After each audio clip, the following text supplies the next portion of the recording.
The confession you are about to hear is an actual recording. Go ahead, please. I make this confession of my own free will because it is true. There has not been any force or violence used upon my person to induce me to make these statements. Without promise of immunity or reward or gratuity, I confess.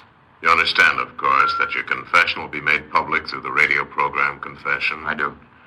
That your name, for the purpose of this broadcast, will be Martin Everett? Yes, sir. You understand all this, Martin? Yes, sir. I don't think any of them out there, any at all, ever had it happen to them the way it happened to me. But maybe there is someone. If there is, heaven help them.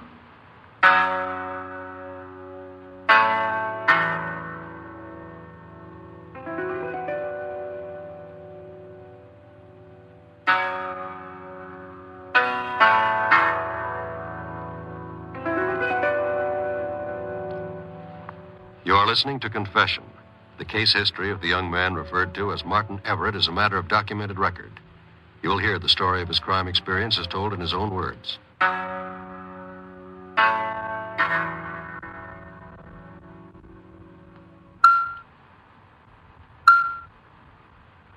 Martin Everett, please state your age. 20 or 21 next month. Your occupation. Student. That is, I used to study. What were you specializing? In ideas, you might say. Did you attend high school in this city? Yes, sir. Class valedictorian. Big man. Even a scholarship at the university. Was this the only circumstance under which you could go to the university? No, it wasn't. We're not poor. Father's an assistant professor right there on the campus. English lit. With me, it had to be a scholarship. It's shoddy work, Martin. You'll have to rewrite it. Look, Pop, it's late. I'm tired. It's not even 9 o'clock. You tell time with your stomach, not with a watch. I'm beat, Pop. I know what you want me to be.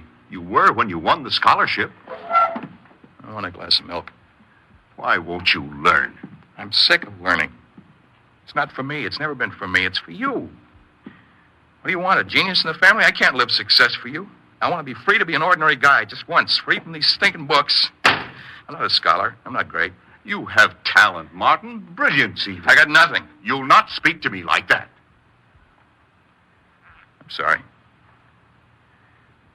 I feel sick. You'll fix this essay. Sure, give it here. You'll obey me. You'll go upstairs and redo your work. No, not tonight. Tonight I'm going to walk and breathe some clean air and be myself and forget it. Martin. Fixed. Martin? Please, Pop, for one night, will you try to understand?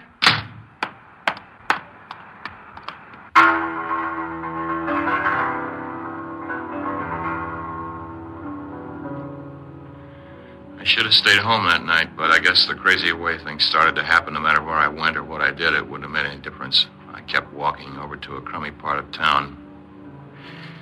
I wondered what I'd have been like if I was raised in a place like that. Kept thinking about it, and pretty soon my headache was gone. That was when I realized that somebody was following me. At least that's the way it seemed. I kept looking over my shoulder. Once I caught a look at him, he was kind of young, about my age and build. I walked faster and tried to shake him off, but I couldn't. No matter what I did, he stuck with me, right behind me all the time. I got scared, so I ducked into a drugstore.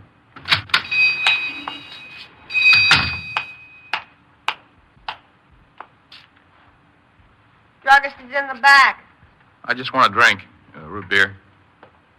Oh, sorry. Fountain's closed. Okay. You expecting someone?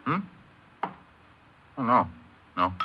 Well, I guess there's no harm in giving you a root beer. Thanks. Could I have it over there in the booth? Sure. Take the booth. Here you are. Martin Everett? Yeah? What? Sit down, plenty of room. How's your father? Fine. Who are you? Friend.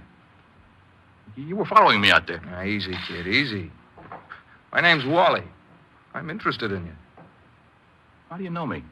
Oh, I made a point out of knowing you. Why me? We were born on the same day, same hour. Yeah, that's a fact.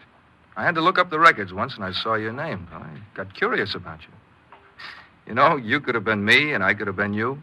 Could have worked out like that. Maybe it did. Well, go ahead, drink.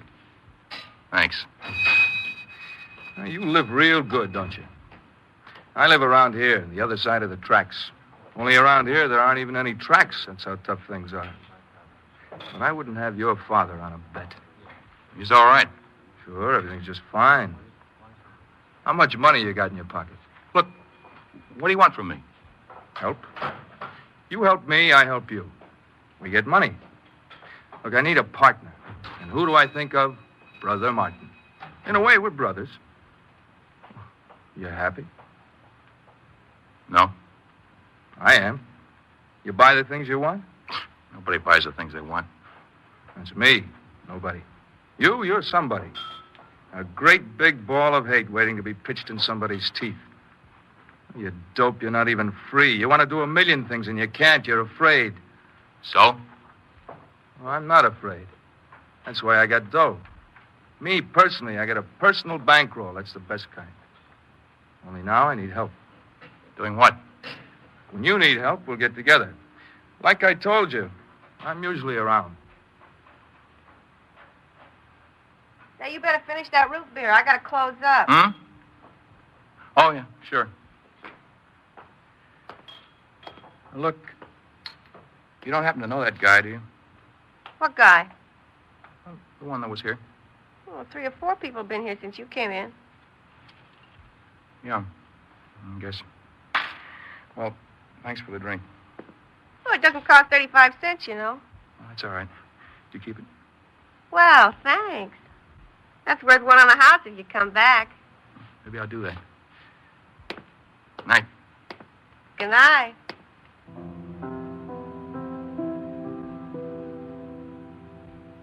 She was pretty, the waitress. She smiled when I left. I remember that now, but right then I was thinking about this other guy, this Wally. It doesn't sit too good when you find out somebody's been watching you, especially somebody talks as funny as he did. I mean, all that business about me being him and him being me. And there was something I couldn't figure out. If he was following me outside, how did he get into that drugstore booth before I did?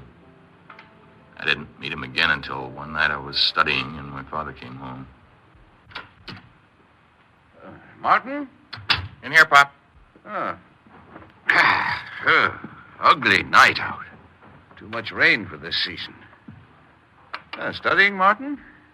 Mixing Leibniz and Spinoza. What do you get? A headache. Again? It was a joke. Well, I'm glad we don't have to go through another struggle like last week. No. Hey, look, Pop. There's some sweaters on sale at Sullivan's. You got a good price. It's a sale. How much? $15. Dollars? Certainly dollars. Why, it's an outrageous figure for a simple sweater. Okay. Should have known. Going to study upstairs, Martin? Yeah. Study.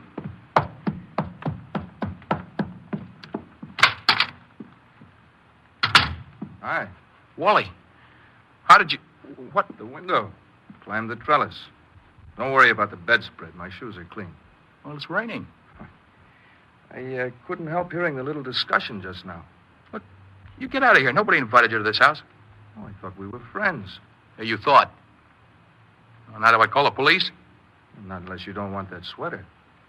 What's that got to do with it? Look, I can guarantee you $20, maybe $30. How? Just watching and learning. Learning what? You still got that target pistol?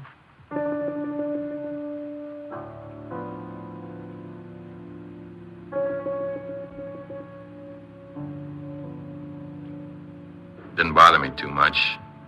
That's a funny thing. It was like I was just picking up somewhere where I'd left off. The thing that really bothered me was how Wally's shoes were so dry when it was raining out. Well, we went down the trellis. Okay. All you have to do is watch and make sure nothing happens that I don't see. Let's get it over with, huh? Leave it to me.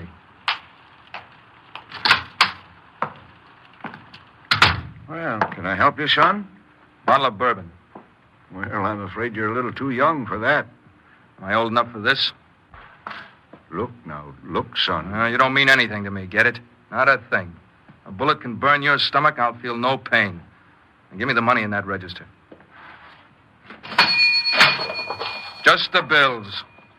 Thanks. Thanks a lot.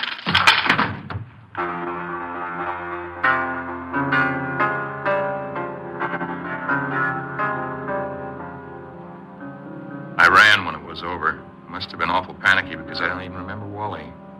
We just blazed out of that store and he shoved the money in my hand, $26.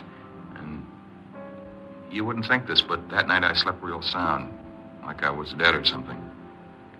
For more than a week, I didn't let myself think about what we'd done. And one evening I was lying on the bed and two things kind of got tangled up in my mind. Wally and the waitress at the drugstore. I didn't have many friends. I guess I didn't mention that, but I don't. Now, there was a kind of a friend thing between me and Wally, and there was that girl. So I went down to the drugstore again. I just went and sat in the same booth where I could watch her. She didn't see me. After a while, Wally was there at the counter, talking to her. You're different tonight. I'm different every night. Man of 1,000 moods. Man, you look like a college boy. It's just one of my many moods. Some nights you gotta let me demonstrate. Great. You want that root beer? Oh, I do. I certainly do. Hey, what's your name? Joan Anders. I'm Wally. Wally what? Anything you like. That's my charm. How much for the drink? Told you it was on the house. Oh, an elegant gesture. When's your night off, Joan? Next Wednesday. Wednesday for sure. It made me sore the way he acted, so smart and smug with her, the way she ate it up. It didn't help any that she seemed to have me all mixed up with him. I mean, root beer on the house and everything. I guess we did look kind of alike, though. As soon as she went down to the other end of the counter, Wally came and sat in my booth like he knew I was waiting for him. How's the boy? Fine. Short of dough? Oh, so. Well, let's go. Look, Wally, I don't want to... Well, what'd you come here for? You came here looking for me, didn't you? I guess so. Okay. Let's get going. You've got something to square away.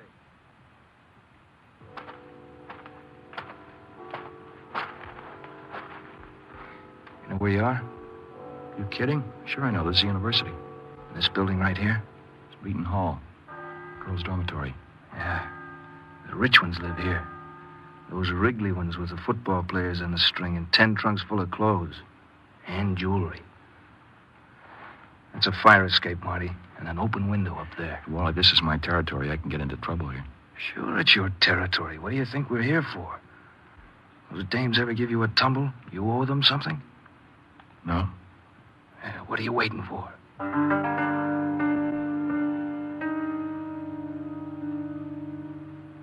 We went up the fire escape and into the girl's room. She was asleep. At least I prayed she was. The bit of light coming through the window caught her across the face and shoulders. I don't know what it was she was wearing, but it wasn't pajamas. You could see her skin. It was awfully white. Only her closed eyelids were dark and sort of shiny. The dressing table. Take a look.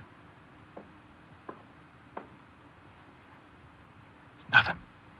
First drawer. That box. Open it. Are they real? Their jewelry is always real. Get going. Wally. She's watching us. She's awake. The